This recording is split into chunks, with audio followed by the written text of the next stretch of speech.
I want to do 3 types of statues.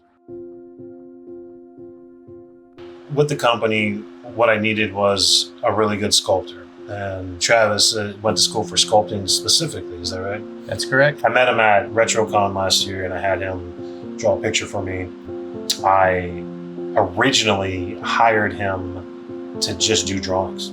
I wanted him to draw what the statues were going to look like, and then he informed me that he has schooling on this stuff, and then it's easier for him to actually sculpt it than it is to draw it, and his drawings is amazing. So in my head I was like, well, that sounds incredible because I can draw, but I can't sculpt. We're going to do statues based on the actual package art, not the toy itself, right? Because the package art is way more intrinsic and it has more of a stylistic pose, and there's a lot of cool detail back then.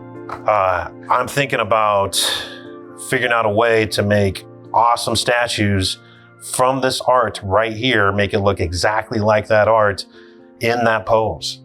I love the old like artistic drawings and like cartoons and stuff like that were on the packages that they sold.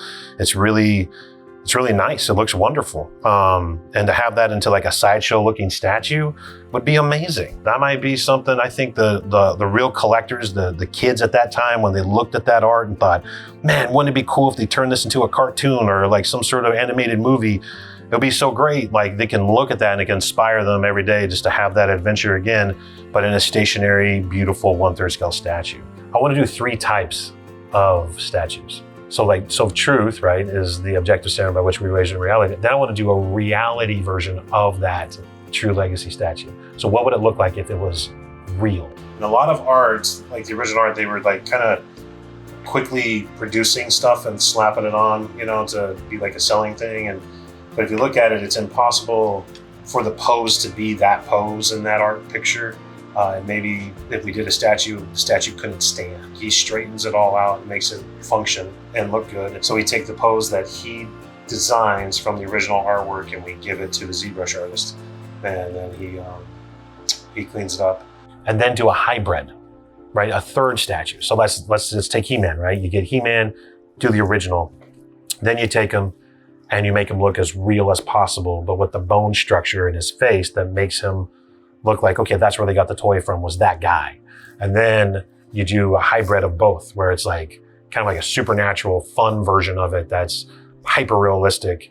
It's a mix of both. At the end, after we get everything done on ZBrush and it looks right on ZBrush, we print it out.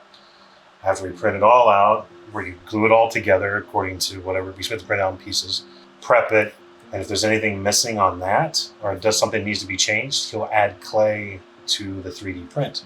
And he'll redesign it, and we'll fix it from there.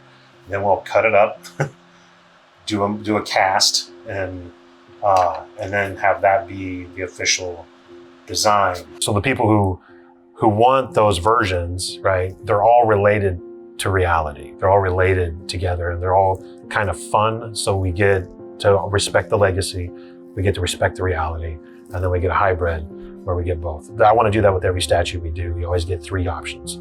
And you get, I think that's fun. Travis here is working on something special that you guys will be able to see at the toy convention. This is not the size. This is just our prototype. The size is gonna be 1/3 scale, so each side of the foot's probably gonna fill this board that it's on. And it's gonna be 3D printed. You're gonna know exactly what that is and where that came from and what we're representing.